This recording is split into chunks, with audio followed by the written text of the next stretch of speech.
গত 15 বছর ছিল হলো 2 কোটি টাকা সরকার দিত, কিন্তু এবার কিন্তু সরকার 5 কোটি টাকা সরকার দিছে, ছুটি বাড়াই দেওয়া হয়েছে এবং পূজা মণ্ডপের সংখ্যাও কিন্তু বাড়ানো হয়েছে। আপনাদের আমি আশ্বস্ত করতে চাই, গতবারের চেয়েও এবার পূজা আরো ভালোভাবে হবে, এটা খুব উৎসব মুখর হবে এবং সবাই এটার পবিত্রতা বজায় রাখবে। আজকাল ভাই বোনের ভিতরে আন্দোলন থাকে, ভাই ভাইকে ভিতরে থাকে, পাড়াপড়শিদের ভিতরে থাকে, বাট এটা যেহেতু ধর্মীয় অনুষ্ঠান, এখানে কোনো আন্তঃকন্দল থাকবে না, সবাই একসাথে এটা উদযাপন করবে। আজকে আমার এখানে আসার উদ্দেশ্য হলো এই, গতবার আমি এখানে আসছিলাম, এবারও আসছি, যে এটার প্রিপারেশনটা কীরকম।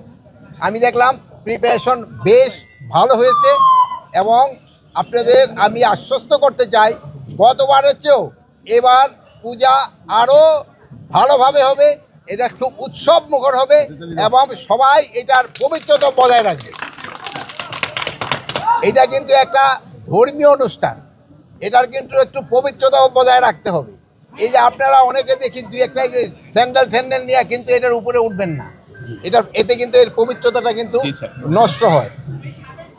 যেহেতু ধর্মীয় অনুষ্ঠান, ধর্মীয় সব রীতি নীতি মেনে আপনারা এখানে যার যার কাজ সেই করবেন এবং আমি আশা করব। ওয়ালটন এখন দেশের সীমানা পেরিয়ে পৌঁছে গিয়েছে 50টিরও বেশি দেশে। ওয়ালটন, ঘরে ঘরে বিশ্বজুড়ে। পূজাটা খুবই নির্বিঘ্নে হবে এবং উৎসব মুখর হবে।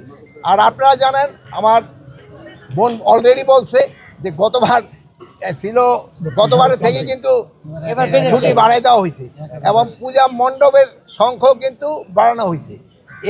এর আগে গত 15 বছর ছিল হলো 2 কোটি টাকা সরকার দিত, কিন্তু এবার কিন্তু সরকার 5 কোটি টাকা সরকার দিছে।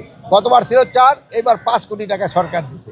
এজন্য এরপরও যদি কোনো রকমের কোনো ধরনের থাকে, প্রয়োজন থাকে, আমরা অবশ্যই দেখব। প্লাস আপনারা জানেন, পূজা যেন নির্বিঘ্নভাবে হতে পারে, এই জন্য আমরা একটা কিন্তু নতুন অ্যাপও খুলেছি, কোথায় কি ঘটবে এটার সাথে সাথে যেন জানা যায়। আর আরেকটা জিনিস হলো, এবার এটার শান্তি শৃঙ্খলা রক্ষাতে আমরা কিন্তু পূজা কমিটিকেও কিন্তু আমরা অনুরোধ করেছি, তারাও এটা সব সময় অবজার্ভ করার জন্য তাদেরও কিন্তু 7 জন লোক থাকবে, আমাদের আনসার থাকবে, অন্যান্য আইনশৃঙ্খলার বাহিনীর লোক থাকবে, পুলিশ থাকবে, সাথে সাথে তাদেরও নিজস্ব লোক থাকবে। কোনো 24 ঘন্টা এটা পুরো অবজারভেশনের ভিতরে থাকবে।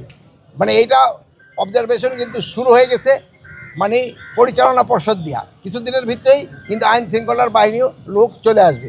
কিন্তু আপনাদেরকে আমি আমার সবচেয়ে বেশি অনুরোধ হলো, এটা পবিত্রতা আপনারা রক্ষা করবেন এবং সব ভালোভাবে যেন সবাই এটা উদযাপন করতে পারে, এটার দিকে খেয়াল করবেন। এটা কিন্তু শুধু হিন্দু ধর্মের লোকে আসে না, সব ধর্মের লোকে কিন্তু এটা দেখার জন্য আসে। এই জন্য সবাই যেন ভালোভাবে দেখতে পারে, এটারও তারা ব্যবস্থা করবেন। আর এই যে এইখানকার যে পরিচালনা পর্ষদ আছে, তারাও কিন্তু গতবার খুবই সুন্দরভাবে, সুষ্ঠুভাবে এবং উৎসব মুখর পরিবেশে এটা কিন্তু করতে পারছে, এবারও তারা করবে, এটা আমি আশা করি।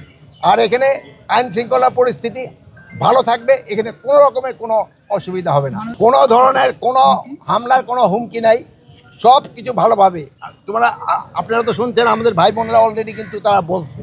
এখনও আপনারা বাইরের কোনো কথায় কান দিবেন না, আপনারা বাইরের কথায় কোনো কান দিবেন না, এটা যেন ভালোভাবে হয়ে যায়। এটা আপনাদেরও কিন্তু সবাই সাহায্য সহযোগিতা দরকার।